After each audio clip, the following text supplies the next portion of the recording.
cultura de vira-lata, né? Que nós temos, infelizmente. Situações complexas com soluções simples. E não pode achar que o Brasil tudo é ruim e lá nos Estados Unidos tudo é bom. Comandante, você já pensou em levar o teu produto, o teu serviço para vender no exterior? Bom, se você já pensou nisso, ou se não tinha pensado e quer começar a pensar agora, então se prepara, porque hoje nós vamos contar para você de que forma você pode fazer isso, e eu garanto para você que vai ser na prática. Nós conhecemos um outro contador de história igual nós aqui, e é um cara que fez que tem acontecer repertório, na prática. isso. Tem repertório e fez acontecer. Sabe do que tá falando, escreveu o livro, vamos falar quem que é aqui já. Então, meu nome é Rogério Valentim. Tudo bem? Um abraço, André Dueck. E eu sou Marcelo Germano. Boa, então hoje nós vamos falar aqui sobre internacionalização. É possível vender no exterior? Vamos responder essa pergunta aqui. Será que sua empresa tem o que é preciso para vender no exterior? Como que a gente começa isso para buscar o sucesso? Quem está aqui para responder essas perguntas para a gente hoje é um verdadeiro especialista nesse assunto, que é o André Dueck. Hoje, o André, ele já é empreendedor há 37 anos, é isso? 37, 35? Comecei a carreira há 37, empreendedor mesmo há uns 15. Há uns 15 anos, mas tem 37 anos de carreira. Foi CEO do grupo Fórum Triton aqui no Brasil. Ele também é fundador da Dueck Motorhomes. Olha essa história, gente. O cara tem uma empresa que fabrica motorhome. E também da Dueck Hilt nos Estados Unidos, além da plataforma de educação que você tem executiva, que é o OneBRZ, né? Isso, o OneBRZ. E recentemente autor do livro Potência Empreendedora, que ele trouxe aqui pra gente também. Vamos falar um pouquinho de tudo isso daí. Certo, André? Bora lá.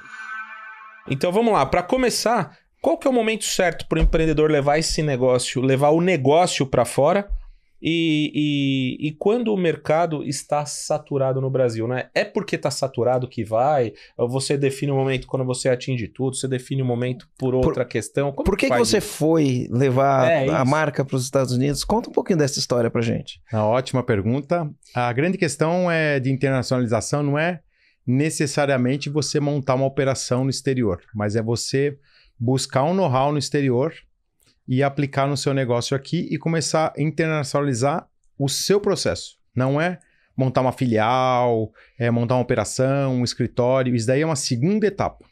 Então, uma coisa que eu desenvolvo muito no livro, né, a gente, através da minha imobiliária, a gente trabalhou, enfim, estamos 11 anos no mercado lá, a gente assessorou já 500 famílias brasileiras que se mudaram para os Estados Unidos. Então, a gente tem muito histórico, né? Do empresário, empreendedor, executivo que se mudou para lá, alguns investidores. Então, é uma pergunta que todo mundo faz, né? E aí, o que eu vou fazer aqui nos Estados Unidos? Antes da pessoa mudar. E o primeiro conselho que eu dou é tenta começar a colocar um pé da sua empresa que você tem no Brasil, se você tem a empresa ainda operando, ou você começar a estudar um mercado novo que até vai ajudar você nos seus processos. Eu lembro até emendando essa pergunta, na época da Fórum, a gente fundou em 1999 uma marca internacional em Nova York, chamava-se Tufi Dueck, marca do estilista, criador, fundador da empresa, né? Só tinha a Fórum e a Triton. E só de montar o showroom em Nova York, que a gente inaugurou em 2000, já deu um reposicionamento para a marca no Brasil gigante. Para a marca Fórum e Triton, que não tinha nada a ver com a marca Tufi Dueck. A marca Tufi Dueck era uma marca prêt-à-porter, mais no mercado feminino, de luxo, alta costura, que vendia na Barnes, na Nordstrom, Bloomingdale's e grandes magazines de luxo nos Estados Unidos, que não era o modelo de negócio que a gente tinha no Brasil. Mas só por estar lá, o nosso cliente no Brasil enxergava que a gente tinha um produto internacional. Então isso também ajuda. Só de ter um posicionamento lá, mesmo com marca diferente, né, elevou a percepção de valor da marca no Brasil. Perfeito, branding. E isso foi feito de maneira intencional ou aconteceu? Sim, intencional. A gente fez uma pesquisa de mercado, inclusive a intenção inicial era lançar a marca Fórum nos Estados Unidos. Só que a gente, através dessa pesquisa, fizemos um fórum de discussão com jornalistas, gente do mercado de moda, mercado de arquitetura, de arte, de design, e na época chamava-se formadores de opinião, né? Não eram os influencers de hoje. E nesse trabalho a gente identificou que as marcas internacionais tinham o nome do criador do estilista. Jean Paul Gaultier, Yves Saint Laurent, Giorgio Armani e outras marcas, né, que existem. E não era uma marca direta. Então a gente decidiu, lógico, né, através dessa pesquisa e de tanta gente que tem experiência no mercado, né, nessa época, criar a marca Tufi Dweck. Então foi intencional. Que legal. Boa percepção, né? E é verdade. As grandes marcas têm o nome da pessoa, né? Giorgio Armani. Né? Quando elas internacionalizam. Não necessariamente no seu país. Não necessariamente a marca que impulsionou o negócio. Exato. Alguns usam só o sobrenome, né? Outros usam o nome inteiro. Algumas marcas até conseguem, né? Você vê, a Diesel é um case global, né? Mas é a exceção. Não é a prática normal. Muito bem. Eu tava falando antes da gente começar o podcast que a Fórum era, quando eu era da fase adolescente para a vida adulta, objeto de desejo era a Fórum, né? Era objeto de desejo. A gente não tinha condições naquela época, né? É o que a gente olha. Você olha o jeans diesel, deve ser hoje, brigando com a Levi's aí, o jeans mais famoso, né? E aí quando você vai pro mercado... E o diesel mais premium, né? E a Fórum era um mercado bem premium, que era bem premium. Não era barato, mas era um valor, não era o preço, né? Então, eu lembro na loja do Center Norte, uma coisa que eu falo com muito orgulho, né? A questão de acessibilidade. O office boy, ele juntava dinheiro para comprar uma calça da Fórum. Por quê? Não era só status, era uma questão de autoconfiança.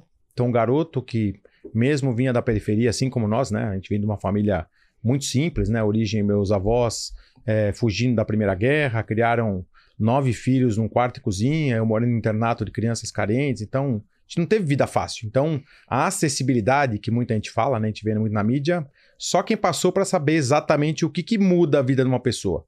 E a Fórum foi um fator transformador social, porque a pessoa tinha objeto de desejo de um produto, sim, mas numa época que não tinha marcas importadas, não tinha o iPhone, não tinha internet, não tinha nada que transcendesse a classe social. E ter uma calça da Fórum, numa liquidação que tinha lá 70% de desconto, vamos supor que custasse 1.000, e estava lá por 300, o office boy juntava o dinheirinho dele, ia lá na fila, a empregada doméstica, e falava assim, nossa, eu tenho uma calça, uma camiseta da Triton. Então, era uma coisa de muito orgulho, né? A gente dá esse acesso em determinados momentos, na nossa fábrica na Fórum, né? Que a gente ficou lá praticamente a vida inteira. Os bazares, a gente recebia 30 mil pessoas no fim de semana. Virava o quarteirão. Porque as pessoas falassem as pessoas compravam e falavam assim, muito obrigado por você me dar a oportunidade de eu comprar o seu produto que vai mudar a minha autoestima. Imagina um negócio desse. É uma loucura, né? É verdade. Eu me encaixo nessa história aí.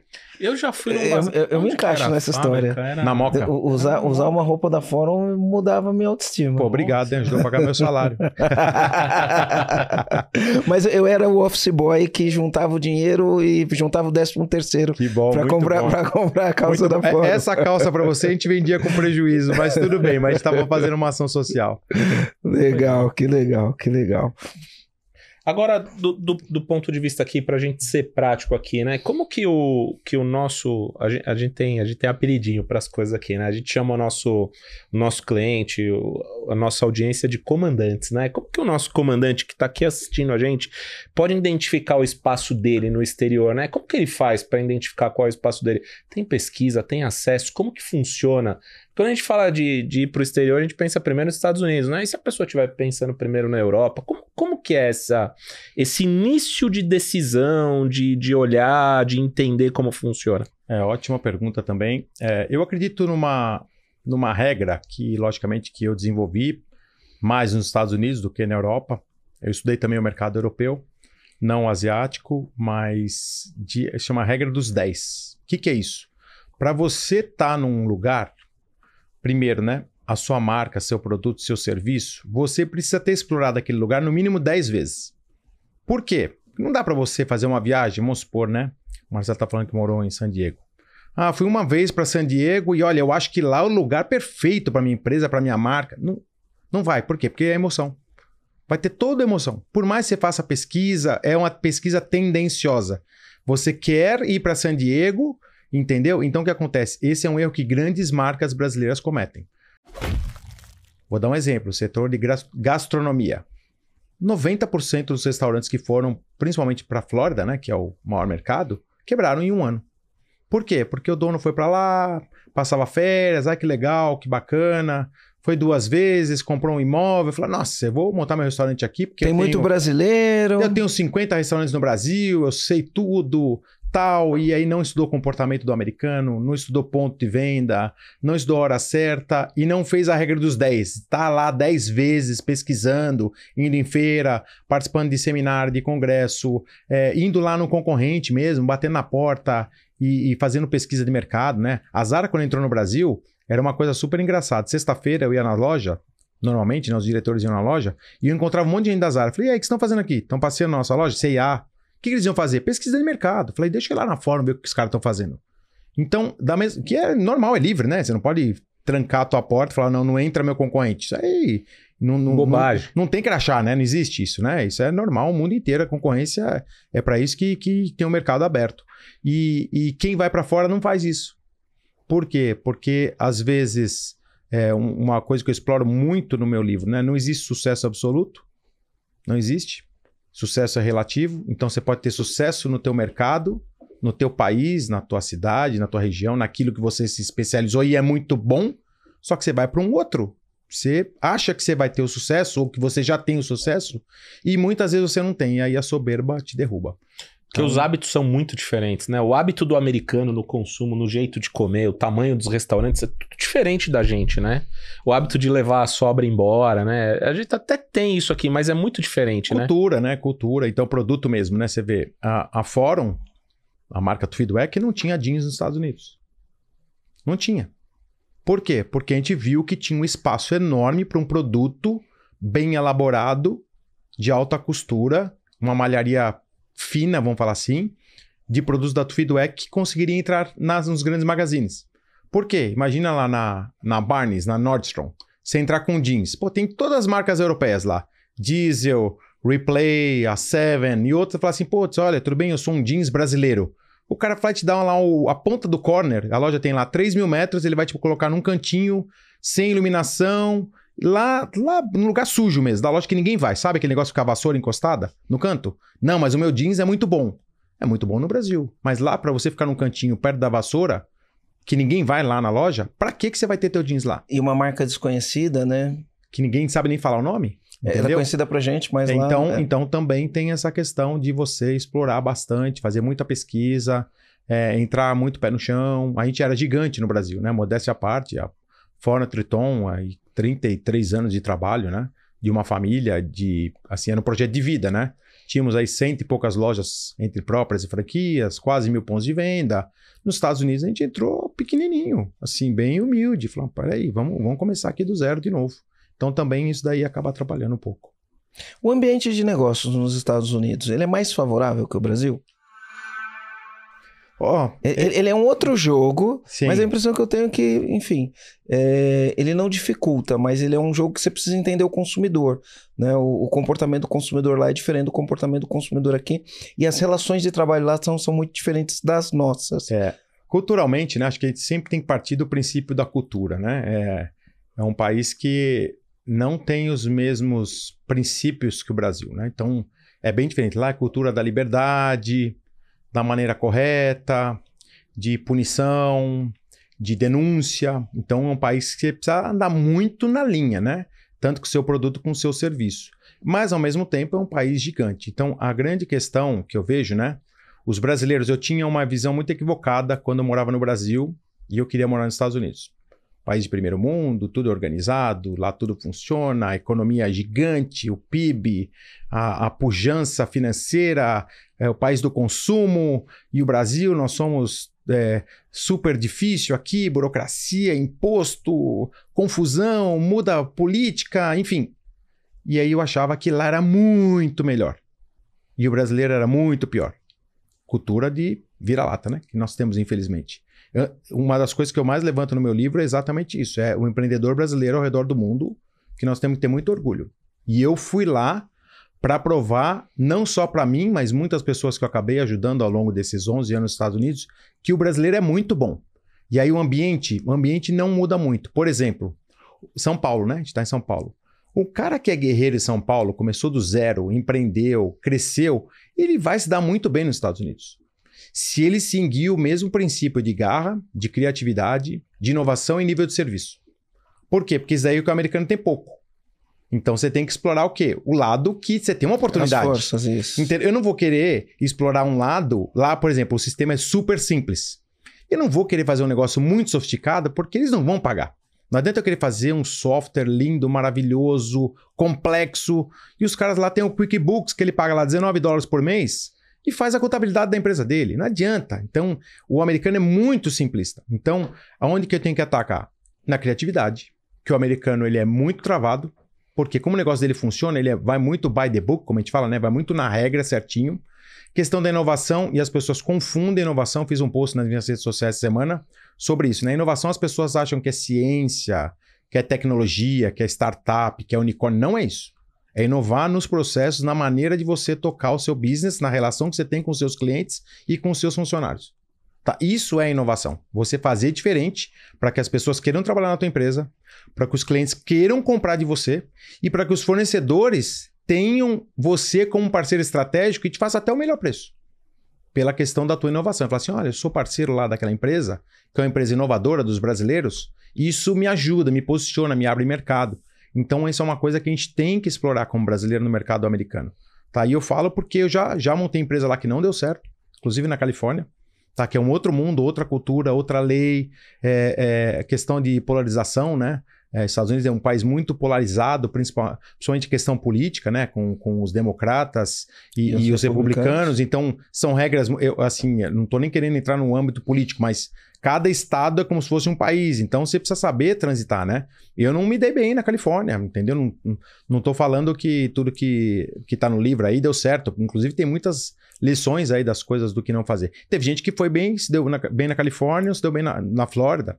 Entendeu? Que é um estado republicano. Então, não tem muito o certo e o errado. Tem a maneira que você vai fazer o approach para o teu produto, para o seu serviço e, principalmente, o quanto financeiramente você está preparado para passar o primeiro ano, que é o mais difícil.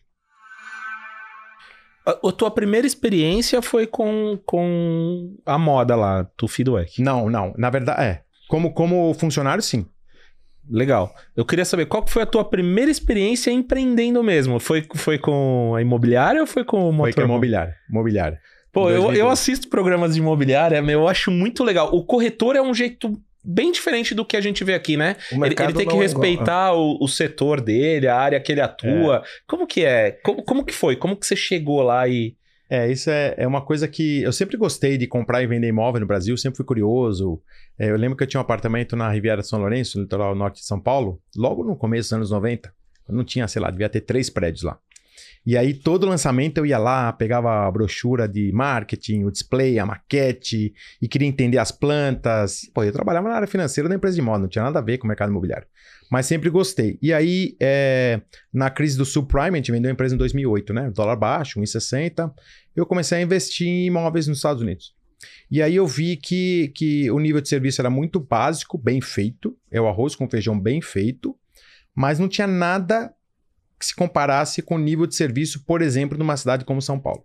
Você que mora em São Paulo e está ouvindo a gente, não é porque eu sou paulista, não. O nível de serviço em São Paulo não fica atrás de nenhum lugar do mundo. E eu já viajei bastante para a Europa e Estados Unidos, praticamente metade do país eu visitei 25 estados. O nível de serviço para tudo. Tá? Então, o que acontece? Eu enxerguei uma oportunidade do nível de serviço. Tá? Principalmente com as pessoas que tinham curiosidade de morar nos Estados Unidos. Imagina, dólar 1,60, todo mundo fazia conta aqui e o cara com... Eu deixei de comprar imóvel com dólar 1,60. Eu deixei de comprar, enfim. E não, imagina se mudar, né? Então também tinha uma oportunidade. E eu vi que as pessoas são muito especialistas, né? Que você acabou de falar, né, Rogério? Que a gente chama de farm area. O que é isso, né? Lógico que não é uma tradução direta, né? De área da fazenda, mas é como se fosse a tua área limitada. Então o cara é muito bom naquele quadrado, naquele bairro, ele é o melhor naquilo. Mas ele sabe tudo daquilo e nada do resto. Tanto que tem muita parceria, né? Estados Unidos, o cara, a gente usa uma expressão de referral, né? Que é a indicação, lógico que de negócio, né? Que o cara compartilha a comissão ou ganho, né? É muito forte, né, na cultura americana. Ele prefere ganhar menos e compartilhar do que ele tentar segurar o cliente e perder o cliente e não ganhar nada. que é um pouco da cultura brasileira, né? O brasileiro quer tudo para ele. A gente fala, né? O cara é meio fominha, né? Aqui o pessoal é fominha. E acaba perdendo. Lá não, né? Você vê em praticamente 2 mil imóveis que a gente comercializou nesses 11 anos, eu acho que 1% foi quem te atendeu o comprador e o vendedor. Que a gente ganhou as duas pontas lá e os 6% de comissão. Porque lá, explica isso pra mim, o corretor tem que ser, não pode fazer negócio sem ter corretor as duas partes, né? Nem quem tá vendendo, nem quem tá comprando, né? Na venda você pode, se for o dono do imóvel, você pode colocar a gente chama de sale by owner, né? Que é a venda direta pelo proprietário. Você põe uma plaquinha lá, faz o anúncio na internet, só que você não tá no sistema, que é um sistema compartilhado, que é nos Estados Unidos inteiro, chama MLS, que é o Master Listing Sales, que é um sistema integrado de vendas, onde está todo mundo lá, coloca as propriedades lá, a foto, informação, os links. Então, qualquer corretor que precisa acessar uma propriedade, vamos supor, na Brickell, em Miami Downtown, centro da cidade. Você fala assim, apartamento de 2 quartos até 500 mil. Aí eu coloco lá no filtro, sai lá o softwarezinho, sai lá, apareceu 180 unidades, de 450 a 550. Então, você vai pegar o range. Não, mas eu quero o prédio só de ano 2002 para frente, que são os prédios mais novos que tem tratamento anti-furacão, né? Que foi um furacão que teve lá e aí mudou a legislação, são os prédios mais fortes assim, tá? Caiu para 30. Agora eu quero um que tem piscina, caiu para 20. E aí você tem o mercado à tua disposição e aí basta você fazer o trabalho bem feito.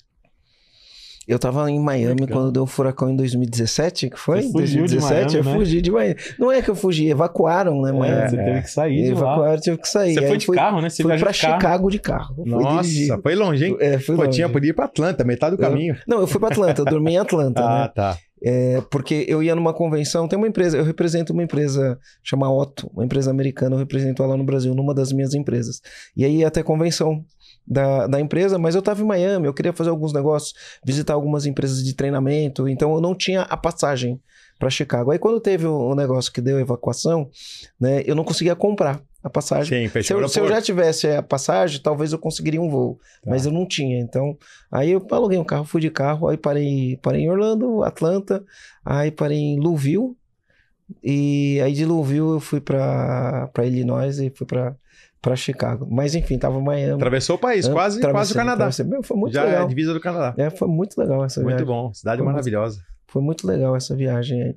Por exemplo, internacionalizar no Brasil, nos Estados Unidos, existe algum tipo de incentivo? Porque eu participei de um programa, eu fui como se fosse uma espécie de jurado numa competição de startup. Então, selecionamos algumas startups brasileiras, um programa do consulado americano, chamava Select USA, e o nosso era o Tech, que era de tecnologia. Então, a gente selecionou algumas empresas no Brasil, a gente julgou e a gente elegeu a empresa que ia participar do Select USA Tech nos Estados Unidos, que inclusive foi a empresa que ganhou no Brasil, a empreendedora era mulher. E lá nos Estados Unidos, ela ganhou os 2 prêmios. Legal. A startup da seletiva e ela ganhou o prêmio de empreendedora mulher. Levou 2 troféus. 2 troféus, né? Levou 2 troféus e a gente elegeu. E lá, nessa seletiva dos Estados Unidos, eu acabei fazendo bastante contato com o pessoal do consulado americano aqui no Brasil. E os Estados Unidos, eles têm meta. Sim. Então, a secretária, a SEC, né? Que é a secretária do comércio, né? Depende, em cada lugar tem um nome, né? E eles têm uma meta de levar empresas para lá, né? Isso no mundo inteiro. Então, o Brasil tem uma meta, os outros países, cada país tem o consulado ou a embaixada, tem meta de internacionalização de empresas. Eles querem que as empresas inovadoras, que tenham tecnologia, que tenham possibilidade de crescer, vão para os Estados Unidos. Não, acho que era a Apex, a agência. Mas aí é brasileira. Brasileira. A dos Estados Unidos tem a SEC. Tá certo, desculpa, tá certo. E aí dentro do consulado, acabei fazendo ali algumas conexões. E o que acontece? O que ele falou para mim? Ele falou, a gente tem intenção, é um processo muito seletivo, não é para qualquer empresa, é para empresário sério, é para empresário que está preparado, mas se tiver empresa boa, inclusive os estados nessa seletiva que tinha, os estados estão concorrendo para levar as empresas para lá. Então você tem condições de conversar com com os representantes de cada estado e eles oferecem os benefícios. Ó, se você vir para o meu estado, você vai ter um benefício de imposto, um benefício de, enfim, de espaço, de terreno. Ou alguma infraestrutura necessária para fazer. Eu já vi coisa de empresa brasileira na Flórida que para cada um colaborador que você contratava, ou 2, eles pagam o salário de 1.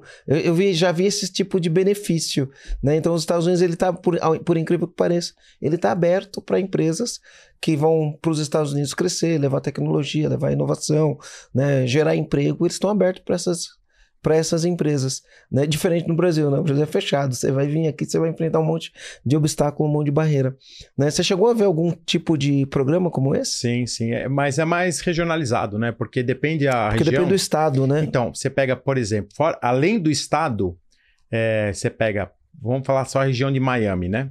Miami tem umas 10 cidades que é como se fossem bairros. Então, você pega lá Sunny Isles, Bal Harbour, Bay Harbor Island, Surfside, Miami Beach, Miami, Coral Gables, North Miami, Coconut Grove, Key Biscayne, 10. Então, o que acontece? Cada cidade dessa tem uma prioridade. Então, por exemplo, a cidade que eu moro, Boca Raton, eles não querem dealer de carro. Não querem. Então, o que acontece? Além de não ter um incentivo, tem as barreiras, porque eles não querem. Ah, mas é uma cidade que tem um polo tecnológico, na FAU, que é a Florida Atlantic University. Você vai montar, por exemplo, a sede da IBM mundial é em Boca Raton. A sede do Office Depot, que é a maior companhia de material de escritório, enfim, de insumos, né, de computação, fica em Boca Raton. Por que eles estão lá? Porque tem um incentivo do governo. Então, isso depende de cada cidade, de cada estado. Então, eles agem de acordo com a prioridade estratégica deles. Não adianta você pedir na cidade de Boca Raton para você montar um negócio de carro, que eles não vão te dar incentivo. Ah, não dá incentivo não, você está no lugar errado. Então aí por isso que eu falo da regra dos 10, né? Você precisa estar 10 vezes lá para bater e falar, Boca Raton não deu? Então tá bom, vamos lá, vamos para outro. Vou para Delray Beach, vou para Palm Beach, vou para Pompano Beach, vou para Fort Lauderdale, vai bater na cidade. E sabe o que é mais legal? Você bate na porta e as pessoas te atendem nos órgãos públicos. E dependendo do teu projeto, você já marca uma reunião com o prefeito. Mesmo sendo gringo, entre aspas, né? Porque o brasileiro lá é o gringo, né? Então, isso é uma coisa bem interessante, mas o que você falou faz todo sentido. Logicamente que tecnologia, né, que é um free money, como a gente fala, né, pro governo, né, porque a estrutura não é que o cara vai montar uma fábrica gigante, nada. É um escritorinho, ele vai mandar o dinheiro e tá gerando riqueza pro governo americano, né, porque você vai pagar lá o imposto. E escala, né? Escala, exatamente, né. Tem potencial de crescimento. Até porque os Estados Unidos perdeu muita mão de obra para a China e para a Índia. Bastante. Eu, por exemplo, a mão de obra das minhas empresas são 100% no Brasil. Além da questão do orgulho brasileiro, a qualidade do brasileiro é muito melhor e, obviamente, né, não vou ser hipócrita aqui, questões de custo, né? Com o dólar a 5 para 1, então o que acontece? Por isso que também tem um incentivo, porque começa a ter aí e por isso que subiu muito a inflação também, porque tem a mão de obra escassa, né? Então, subiu bastante os custos, a inflação, então eles acabam incentivando a ter mais mão de obra. O desemprego agora eu tinha visto na região de Miami, estava a menos de 2%. Pô, faz pleno emprego, né? Faz 3 anos que a gente saiu da pandemia, não era para estar assim tão bom, né? Então realmente eles precisam incentivar, né? Porque não tem mais... Só não trabalha quem é vagabundo. Essa é a verdade. Com 2%. O que a gente estava olhando de Santa Catarina outro dia lá? 2,8% o índice de desemprego e já de Santa é Catarina. Pleno emprego, já é né? considerado pleno emprego. Só não está trabalhando porque não quer. Ou porque não está capacitado para o trabalho, né? O Brasil tem um mesmo problema não muito capacitado. Mesmo não capacitado. Vamos lá. Lava rápido. Não sou capacitado. Vou trabalhar no lava rápido só para passar o pneu pretinho no pneu. Os lava rápidos têm um déficit de mão de obra absurda. Então, não é possível que ninguém consiga trabalhar num lava rápido. Então, eu acredito que existe muito vagabundo. 2%, vai. Não é muito. Mas existe.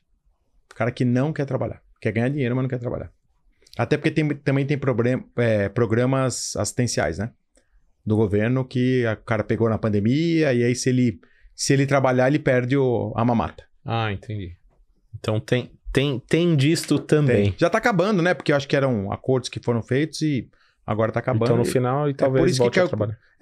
Ou volta a trabalhar ou vai, sei lá, vai pedir dinheiro no no semáforo, né? Que é uma coisa que na pandemia aumentou bastante, né? Cidades grandes, Miami até tem pouco problema disso, mas você pega na Califórnia, a área de Los Angeles, São Francisco, a quantidade de mendigo na rua e pedinte é absurda, né? Até porque tem uma lei lá que é bem complexa, né? A lei do pequeno furto até $950, não sei se vocês têm conhecimento, né? Eu vi isso aí. Então, se o cara entrar no mercado lá e roubar até $950, ele é um coitadinho que ele tá passando fome.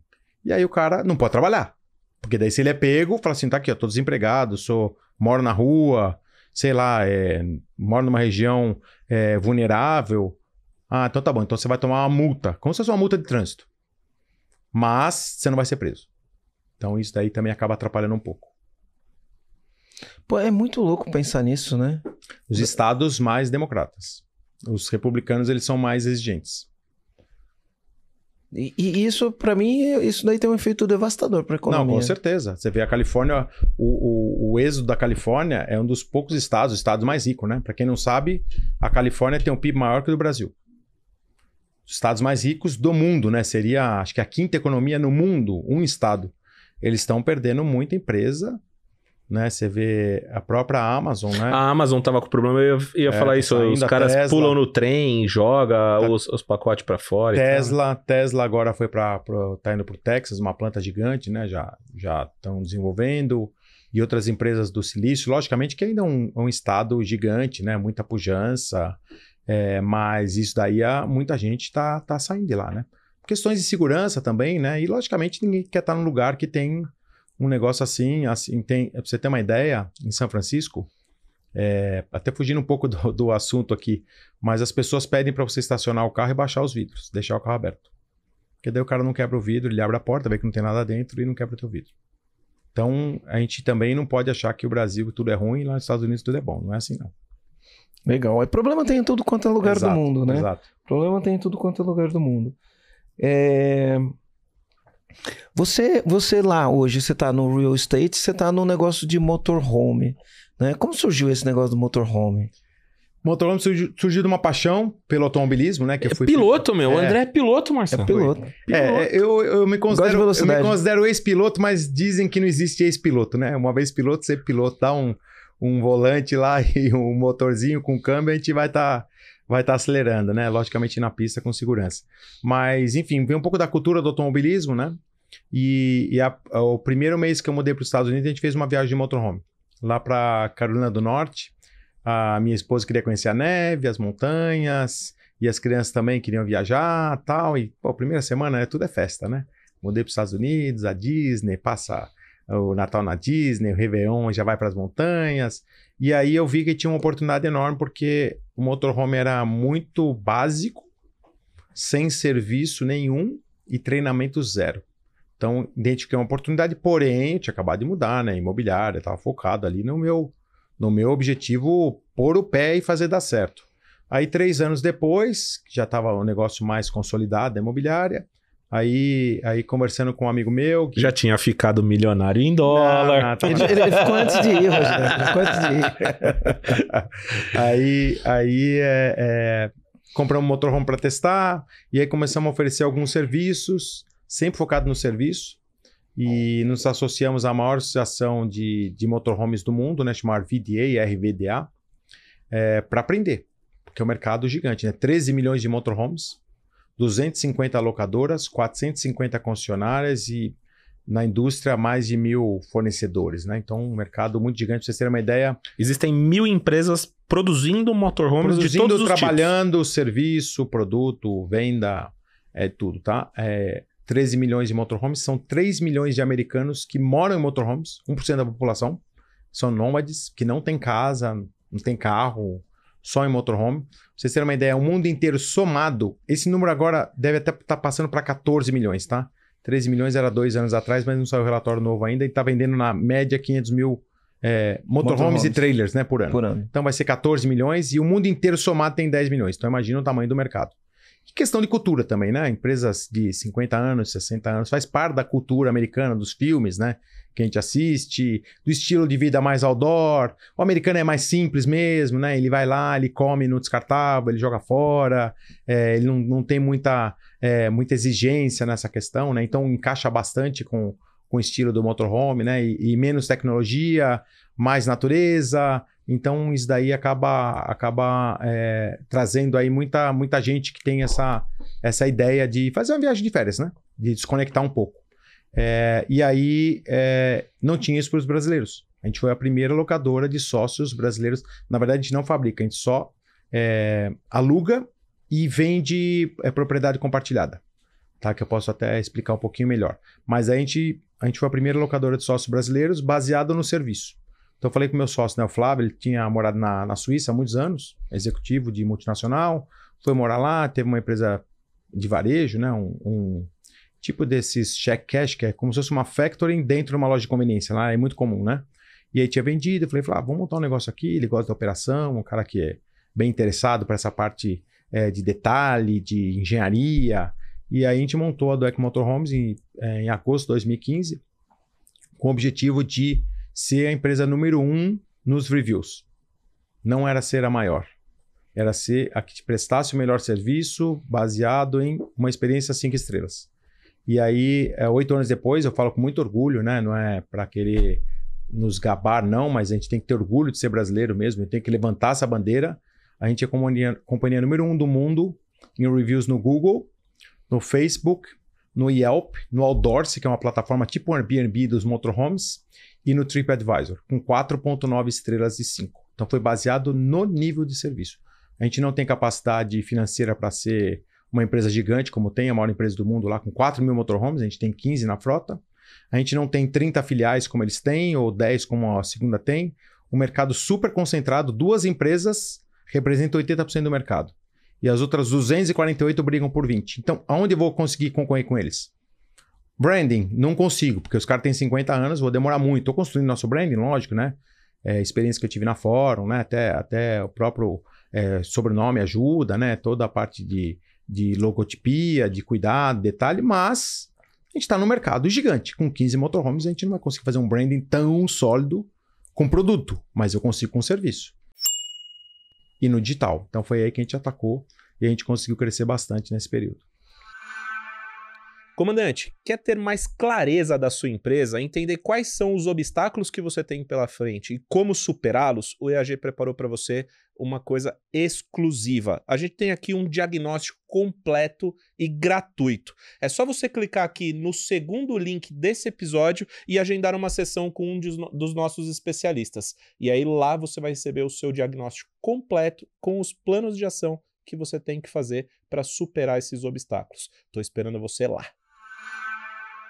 Fala mais, no digital, quais foram as estratégias? Até o teu livro fala assim, né? Potência empreendedora, cria uma estratégia eficiente, desenvolva uma tática inteligente e gere altos resultados na sua carreira e nos seus negócios. Eu acho que tem um pouco disso que você falou, né?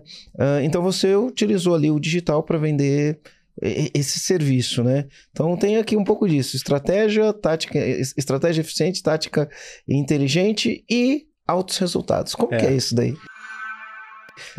Eu sou muito a favor eu criei um método, na verdade eu nem sabia que eu tinha criado, tá? Quando a gente escreveu o livro, aí que o Book Advisor me falou, tem um método aqui, uma metodologia, até a própria Roseli, né, que é a dona da editora Gente, né, que acreditou muito no projeto do livro, né, até agradecer a editora Gente, o livro se tornou um best-seller em menos de 2 meses, que é uma surpresa, né, até para quem não está no Brasil no dia a dia, né, mas foi uma boa surpresa, porque as pessoas estão realmente aproveitando e indicando, né? Livro é muito boca a boca, né?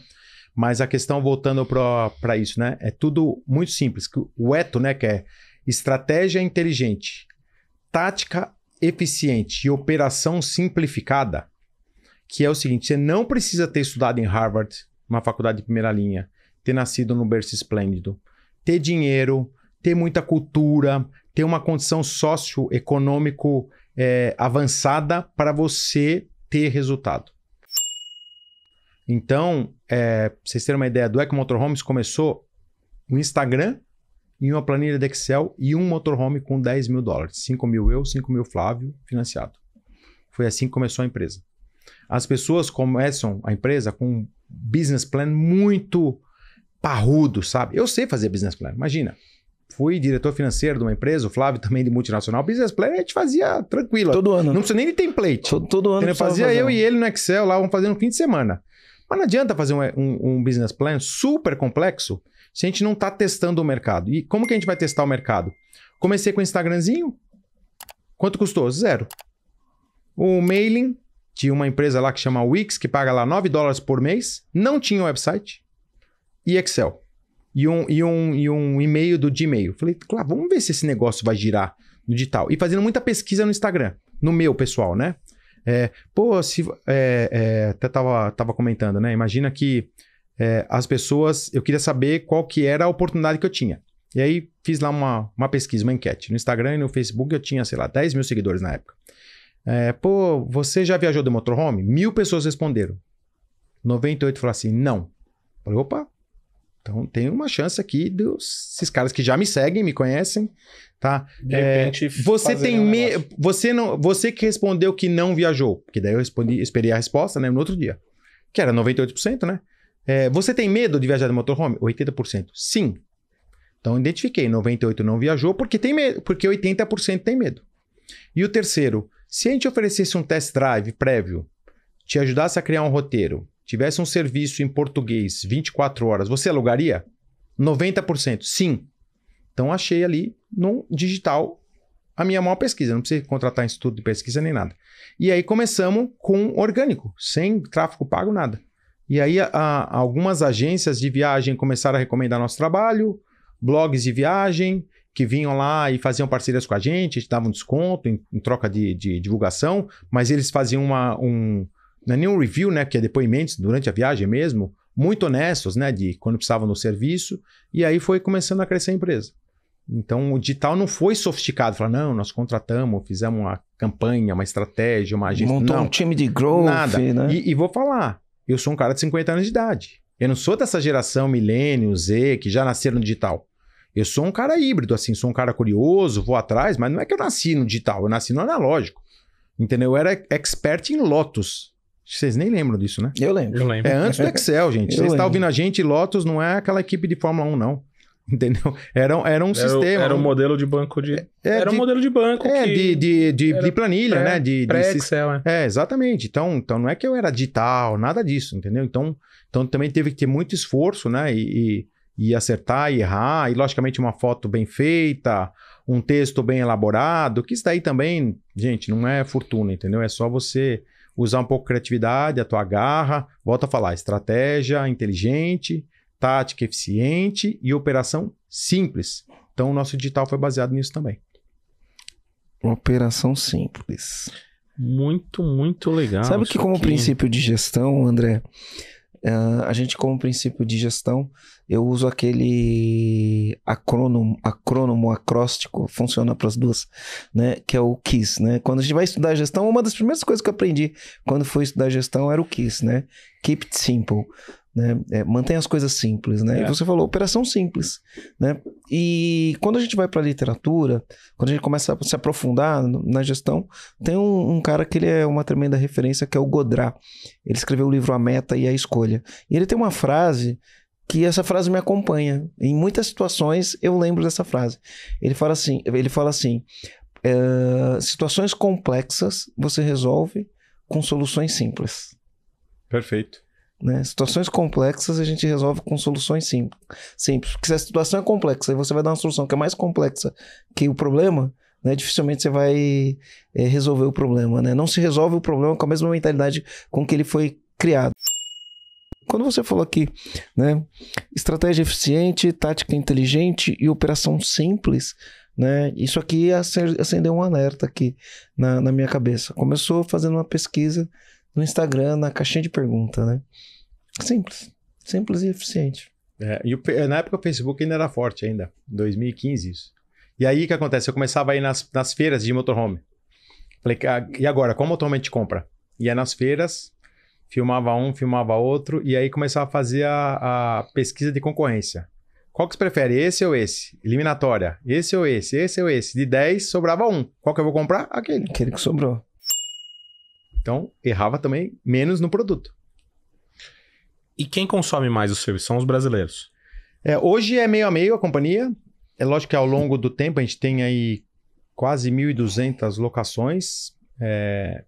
No começo era 80% brasileiros, mas a gente sempre fez comunicação em inglês e português, que era uma coisa que eu sempre me preocupei de não só fazer um negócio específico para o público brasileiro, o site português e inglês. Logicamente que o WhatsApp o brasileiro usa mais, né? Então a gente faz a comunicação em português e o americano é no text message, né? No SMS, ou telefone mesmo, né? Mas a gente está preparado para atender nas duas línguas, porque não é só o americano, né? Porque tem o europeu também, enfim, e espanhol também para os latinos. Então, hoje eu acho que é meio a meio. O americano usa menos o WhatsApp que o brasileiro? O americano só usa o WhatsApp para grupo. Só para grupo. E aí a comunicação é tudo no... SMS. No SMS. Isso, text message que eles chamam. Que coisa... Né? A gente é tão acostumado, a gente vê o mundo com o nosso óculos, eu já tinha né? ouvido falar eu já tinha ouvido falar que o americano gosta mesmo do SMS, né? Mas agora você falando dá confirmação para a história. E como que é processo logístico quando a gente vai... Porque a gente tá falando aqui, você tem um produto, inclusive a locação e tal, você tá vendendo serviço, mas tem um produto que envolve, legal, treino e tal. Agora, quando o cara vai internacionalizar... E é produto. Como que é o processo logístico? Como que é a logística nos Estados Unidos? Como que cuida disso? Então, a grande questão é dependendo do tipo de produto e qual é o mercado que você vai fazer o seu teste. Não dá para você chegar lá e falar assim, eu vou distribuir para os Estados Unidos inteiro. Vai ser um erro muito grande, né? Você precisa testar um mercado antes para ver a penetração do teu produto, né?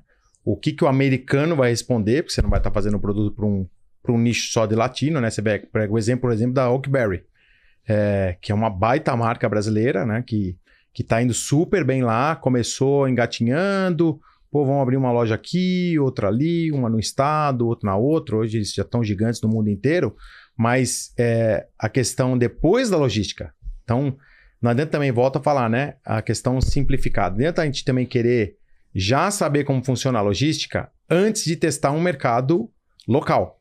E aí depois você vai para a logística. Então, tô dando exemplo aí do Oakberry, não é dele falar assim, olha, como que funciona aí para fazer a logística da minha fábrica lá no Nordeste, lá no Pará, para mandar para lá, como é que funciona? Eu fabrico lá, não fabrico? O açaí é um produto específico da região do Pará lá, não tem plantação de açaí nos Estados Unidos, no México, no Canadá, nas fronteiras, não tem. Entendeu? Então, a questão dele interna, você vai falar assim, qual que é a minha questão logística? Eu vou ter um canal de distribuição próprio, franquia, eu vou estar nos supermercados? Estou nos supermercados, entrei no Publix, o problema não é meu logístico. Eu vou entregar na central de distribuição do Publix ou do Walmart e eles se viram.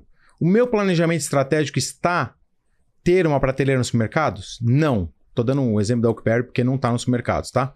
Eu não vou ficar esquentando a minha cabeça com um negócio que eu não está no meu planejamento estratégico. O meu planejamento estratégico é só ter loja própria, quantas lojas por região? Mínimo 5. Vale a pena eu ter um CD, um centro de distribuição, para essas lojas? Ou não vale? Vale a pena distribuir diretamente já para essas 5 lojas? Tenho 50 lojas na cidade. Vale a pena.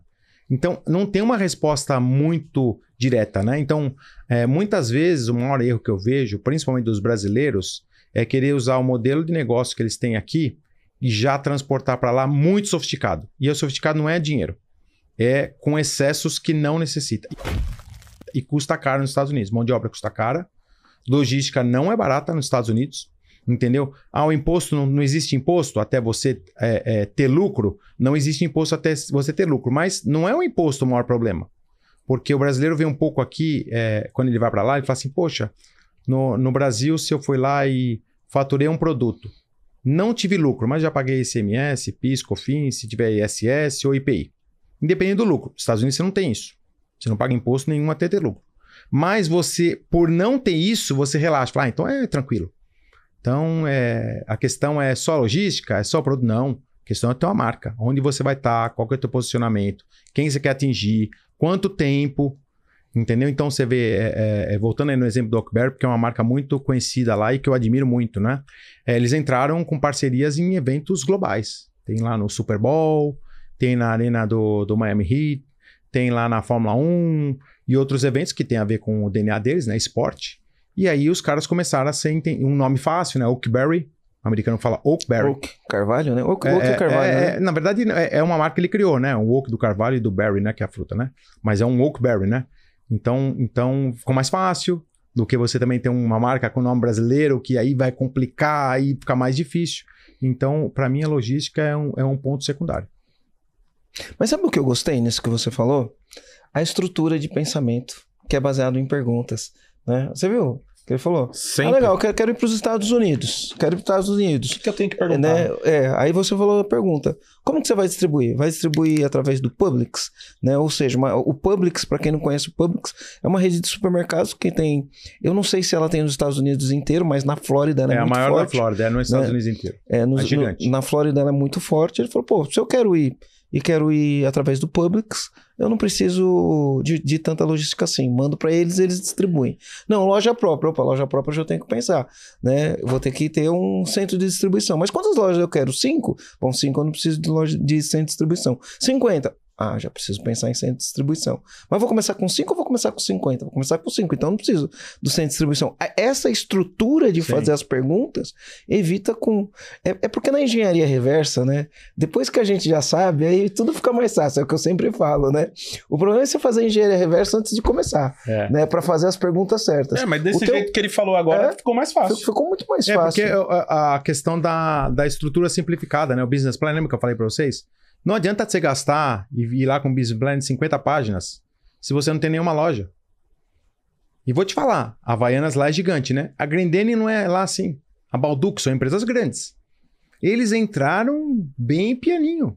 Sim, olha, vamos lá, entendeu? Deixa eu ver onde eu tô pisando, entendeu? Agora entrou a Copenhagen entrou lá, entendeu? As marcas imóveis agora, a Delano... Tem a Penin, que também era do pessoal do parte imobiliário, enfim. Então, tudo pé no chão. Os que estão dando certo.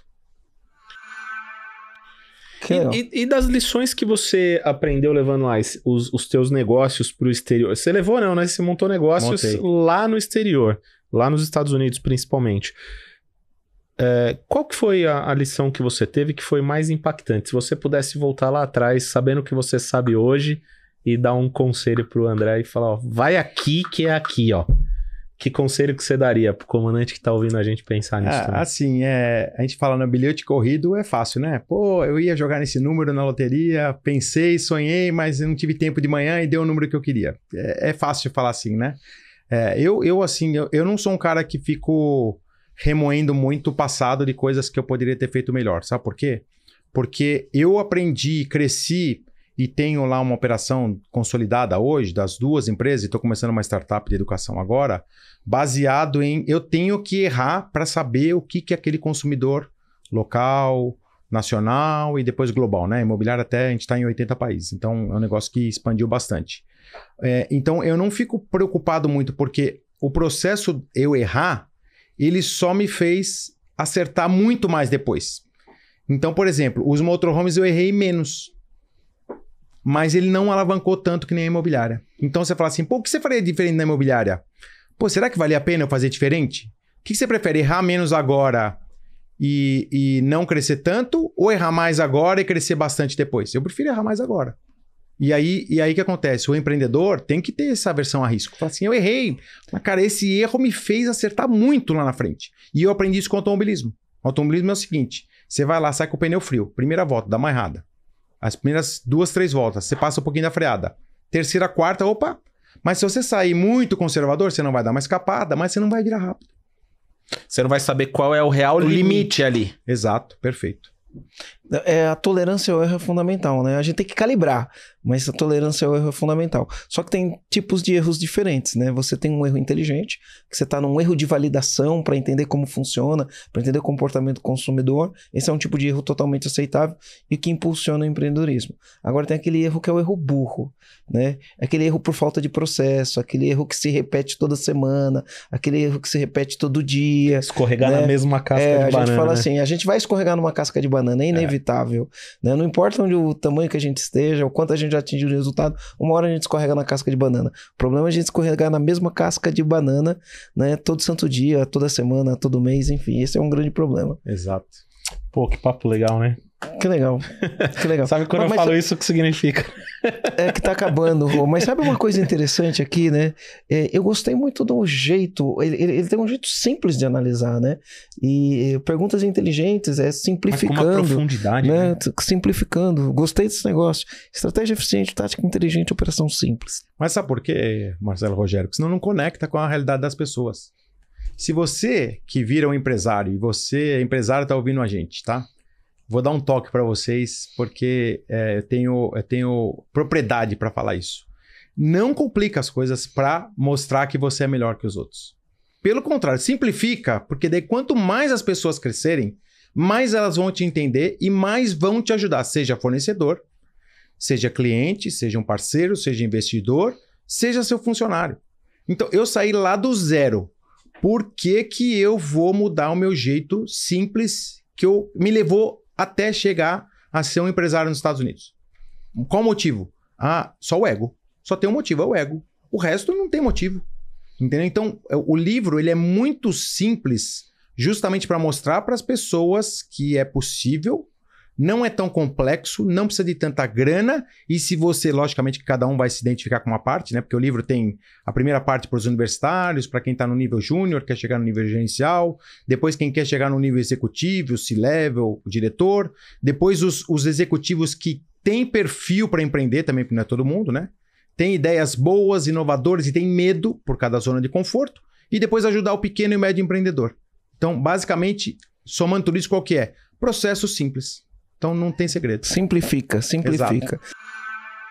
Comandante, se você está ouvindo esse episódio e sente que tua empresa não está crescendo do jeito que ela poderia, ou sente que sua empresa não está estruturada do jeito que ela precisaria, provavelmente você está precisando de método.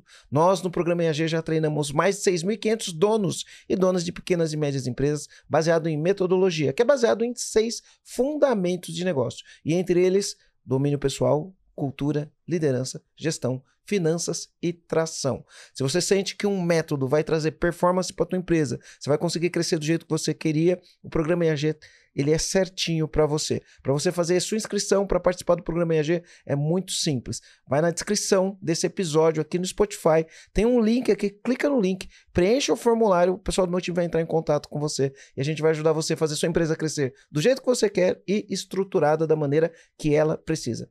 É isso aí, comandante, vai lá. Meu, que papo perfeito. Gostoso, André. Papo bom, queria agradecer. Eu ficaria aqui mais 3 horas conversando com você. Papo muito legal. Muito gostoso mesmo. A gente tem um ritual aqui pra gente encerrar que a gente fala dos comandos, né? Então eu anoto os comandos, o Rogério anota os comandos, eu falo primeiro o comando, depois o Rogério, e depois a gente pede pra você deixar um comando. O comando é um insight, uma sacada que pode ficar aqui pro comandante que tá assistindo a gente, né? Então, ó, eu tive 2 comandos aqui, né? Um comando, você falou, o nosso objetivo era ser número 1 no review, né? Porque, nessa área aqui eu vou conseguir competir com gigantes, né? E vão me performar melhor do que ele, né? Nos depoimentos. Isso, número 1 nos depoimentos ali, na avaliação do Google, do TripAdvisor. É uma métrica interessante. E eu gostei do ETO, né? Então, estratégia eficiente, tática inteligente, operação simples, né? Para mim, ele é o maior comando. A gente tem que pensar de maneira simples, tem que ser eficiente, tem que ser inteligente na hora de fazer as coisas. Em vez de fazer trabalho burro, a gente faz trabalho inteligente e vai dar muito mais resultado, né? Legal. Isso aí. Rogério.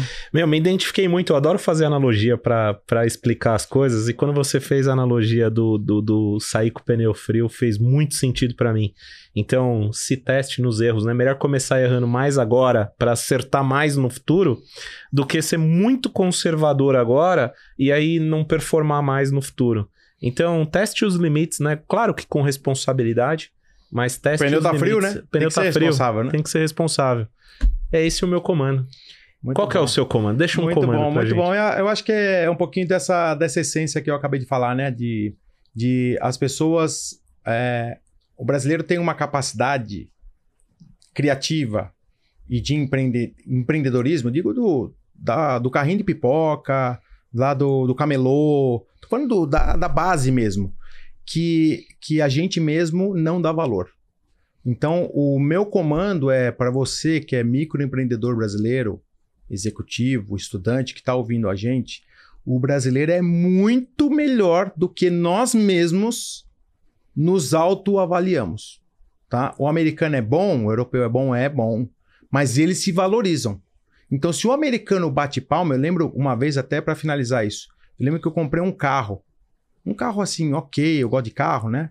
E aí parei no farol, saí da concessionária, o cara começou a buzinar do meu lado, falei, putz, deve ter furado o pneu do carro, né? Acho que furou o pneu, o cara continuava buzinando e, lógico, por questões óbvias de segurança lá, vai abrir o vidro, né? Que aqui você ia ter que ficar com medo um pouquinho em São Paulo, né? E aí eu abri o carro, o cara começou a bater palma e falar assim, hey man, what a nice car. Ele falou assim, pô, que carro legal que você tem. Congratulations, parabéns. Então o que acontece? Ele não sabia se eu era brasileiro ou americano, lógico, né? Então o americano bate palma para o americano. Então a questão do patriotismo, a gente não pode, e a gente perdeu isso. Tá? Então a gente precisa bater palma pro brasileiro para o brasileiro. Parar com o complexo de vira-lata. Nós somos muito bons. Muito bons. Tá? É uma pena que a gente não tem os incentivos necessários. Mas, se a gente se unir como classe, para mim, empreendedorismo é uma ferramenta de transformação social.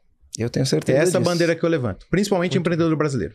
Eu tenho certeza disso. Então, foi um super comando. Super comando. Obrigado. André, que legal, cara. Demais.